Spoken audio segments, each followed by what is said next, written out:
Welcome to Camtasia Studio 7. If you're new to Camtasia Studio and you want to get started quickly, you're in the right place. We encourage you to watch this 5-minute video to learn the basics of using the editor, including how to navigate the timeline, make some basic edits, and add special effects.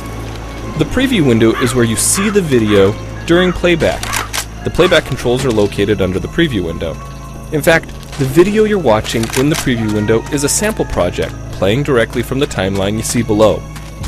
After you watch this video, we hope you take some time to practice what you've learned using the content on the timeline. So let's start with the timeline. This is where you assemble and edit your videos. At the top of the timeline, tick marks represent time in terms of minutes and seconds. When building a video, you work in a horizontal from the left and moving sequentially through time towards the right. To make precise cuts and selection, use the zoom slider to magnify the view of the timeline. And when adding elements to your video, such as call-outs or audio clips, these are placed on different tracks. Reloading! Created automatically when you need them, when elements are added to the timeline. Depending on your video, you may be able to do several shots at one time. To change the position of an element on the timeline, just drag it. To change the length of an element, drag the edges in either direction. This way! Reloading! An important part of the timeline is the playhead. The playhead moves the timeline and indicates the current frame displayed in the preview window.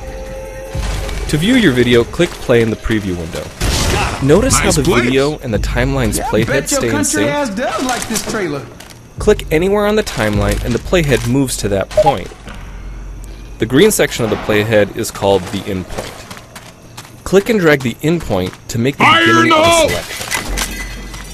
The red section of the playhead is called the out point. Just click and drag the out point to make the end of a selection. To bring the sections of the playhead back together, double-click the gray playhead.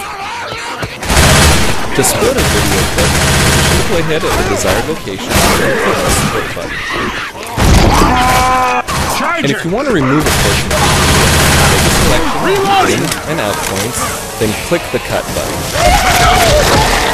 If you make a mistake while editing, click the undo button. Reloading! Next, we look at the clip bin and the library. The clip bin holds recording, audio files, images, and title slides related to the project you're currently working on. Then there's the library. It stores video clips, intros, callouts, title slides, and other elements that you want to use from project to project. The library is also pre-populated with professional animations, music, sound effects, and other content you can use in your video for free.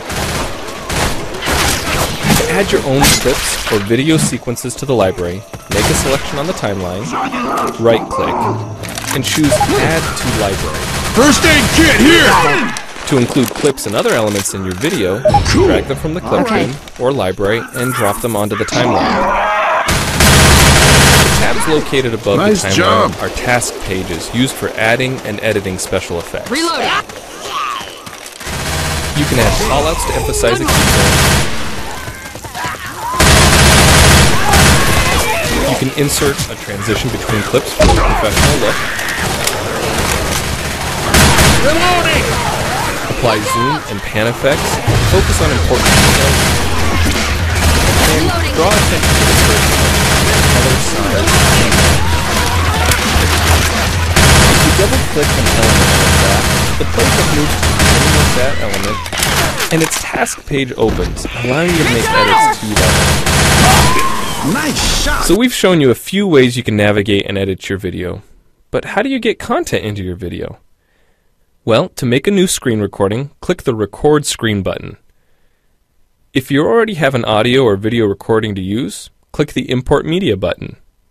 When you've made edits and added effects to your video, and you're ready to share it, you need to produce the project to create a shareable video.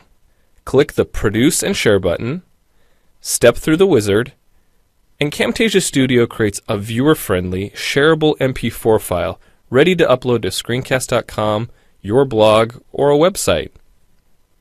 Well, it's time for you to try Camtasia Studio out for yourself using the content on the timeline. The help file in Camtasia Studio will help you use each of the Camtasia Studio features and applications. The Learning Center on TechSmith.com has in-depth video tutorials and other sample projects to download and practice with. So we hope you enjoy Camtasia Studio. And happy screencasting!